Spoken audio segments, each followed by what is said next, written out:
I got the RS10 tires mounted on both the front and rear wheels of the MT-03. You can see here the difference in the profile between the stock tires and the RS10s. Even though the old tire has gotten flat, obviously, there's still a noticeable difference in the profile. This should provide a quicker turn-in, and there's also a more vertical edge here compared to the stock tire, which should help or encourage the bike to be stable and stay at a higher lean angle. And they feel super sticky, like bubble gum. First step will be to get the cush drive back on and the sprocket.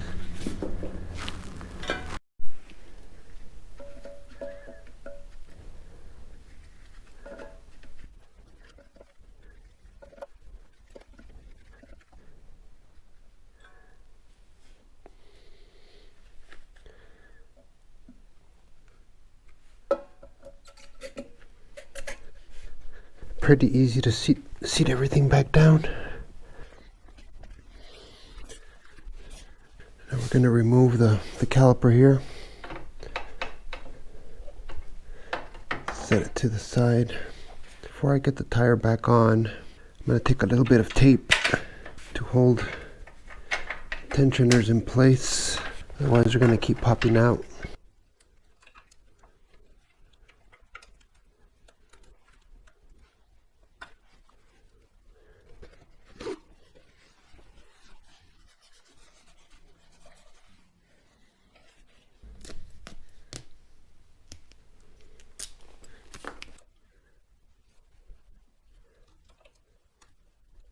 Now before we slide the axle in, I'm going to wipe it down and put a tiny bit of this Bel-Ray waterproof grease on there. You don't need much. It makes it a little bit easier to remove and insert later. Don't forget to get your spacers back on. Wipe them down before you reinsert them.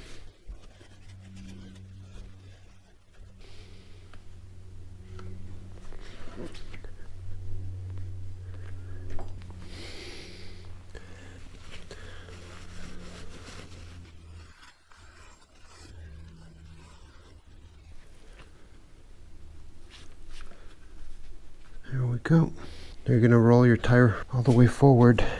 It's a good idea to try to keep your gloves clean to minimize how much contamination you get on the tire. When you roll the tire all the way forward, you can get the chain back on. Now we're going to get the caliper back onto the rail. Get the caliper back onto the rail all the way to the front.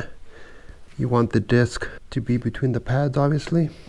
And now we're going to try to use our feet to support the tire while we slide the axle in. Once that axle is started, it's a lot easier to complete the process. Let's see what we can do here.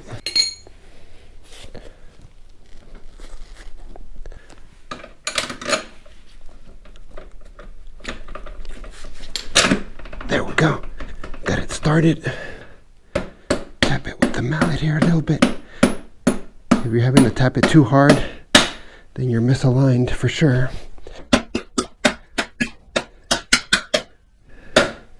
Alright, through to the other side. Get the nut on. Make sure the tensioner is all the way forward. Now we need our tools here. The 22 millimeter nut, and the axle head is 19 millimeter.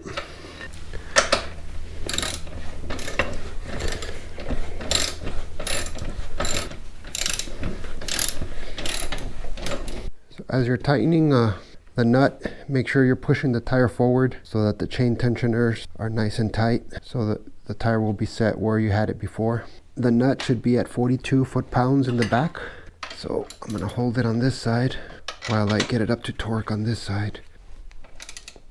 There we go. Yeah, so that's one nut. I do make sure I have torque down to the proper spec. There you go. No rubbing. Everything looks lined up and clean. That's the rear done. The front is a little bit trickier because of the brake caliper. I made a mistake when I took the front tire off. I I didn't loosen and remove the front caliper, but I'm going to do that before I get the tire back on to make sure I don't damage anything or hit the sensor for the ABS. I really should have gotten a non-ABS bike for the track, but anyhow, what I have now. I need to go to the hardware store and get a T50 Torx bit though. It's the biggest one I have is a T45. I need a T50. So now I'm just removing the T50 mounting bolts that are holding the caliper in place before trying to get the tire back on. There we go. Now, it's not good to leave it hanging too long here, so I'm going to wipe down the mounting surfaces here for the spacers. Go ahead and wipe down the spacers themselves.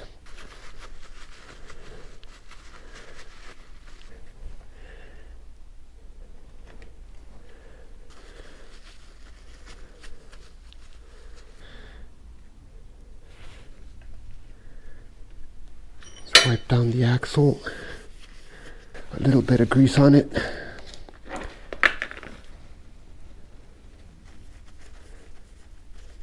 Alrighty.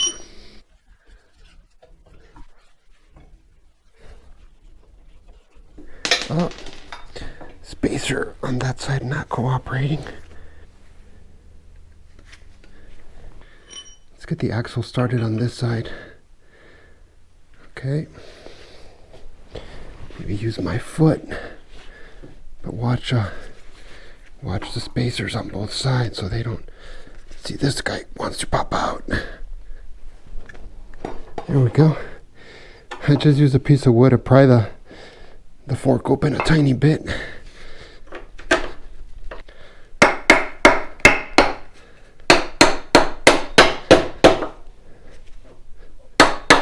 There we go.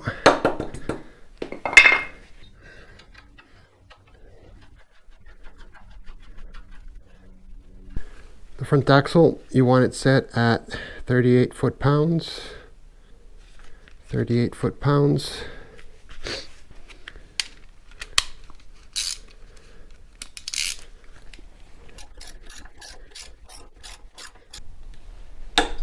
There we go. There we go. See, so it's a little bit dangerous to go to full torque with it on the front stand. As you saw, I lifted the whole fork off the support here, so it's better to just get it flush and then drop the front end before going to full torque. Now let's get the caliper back on. So to slide the caliper back on, make sure the pads are open enough. They should be, unless you squeeze the brake by accident. The holes in the caliper are threaded, so they go behind this bracket here. Let's get one of them started.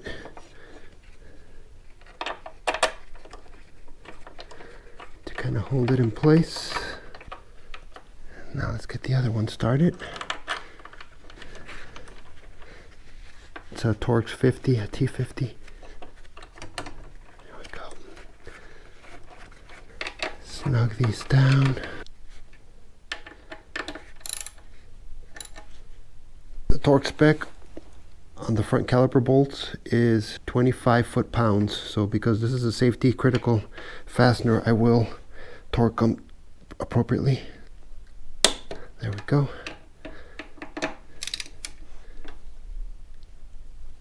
I'm afraid of stripping these. There we go. We're good to go. Now don't forget to check your tire pressures, because the bike shop is going to use a higher pressure to get the tires to seat, so you'll have to drop them back down to the correct pressures. But I'm excited to see how these tires feel after I scrub them in. May go for a short ride today and check them out. To start, I'm just going to set them at the street pressures: 29 front, 36 rear. My preferred tire shop here in El Paso, Motosage, did a good job of letting me know that the valve stems were kind of rotted out, so they put new ones on.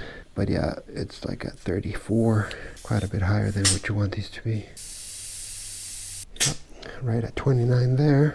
Let's go to 36 in the rear. Yeah, the rear is way up at like 40. Take them out and scrub them for a bit later today, and then I can't wait to see how they feel on track. See if I can get my times down further. Best I did on my first track day with the stock tires, I think, was a 1:39 lap time, which is the second fastest on any bike I've taken out there. Only the Ducati Multistrada was I able to get down into the low 130s, 133 or so. Excited to see how they feel on the track. If you find this type of content useful, please consider subscribing and hit that like button to be notified of future content.